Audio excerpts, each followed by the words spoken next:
يعرفوا إنهم تجار مخدرات. وبيتفاجئ الحارس لما بيعرف اسم الزعيم بتاعهم، وبيحكي لهم الحارس إنه كان في مهمة هو وأخوه من 6 سنين، وعصابة عملت لهم كمين وأخوه ضحى بنفسه عشان ينقذ حياته وقبض عليه. وبعدها زعيم العصابة قتله وبعت راسه في شنطة، ومن ساعتها بيدور عليه عشان ينتقم منه.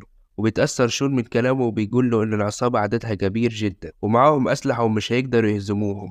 وبيقتنع الحارس بكلامه وما بيرضاش يعرضهم للخطر، وبيناموا في الكهف عشان يستريحوا. لكن في الصبح بيتفاجئوا إن الحارس مش موجود، وبيلاقوه سايب رسالة وبيعرفهم إنه هيهجم على العصابة لوحده. في الوقت ده بنشوف الحارس وهو بيقتحم المعسكر وبيبدأ يخلص على أفراد العصابة، وبيستجوب واحد منهم وبيعرف مكان الزعيم، وبيدخل عليه وبيلقاه نايم على السرير، وبيضربه بالمسدس عشان ينتقم منه.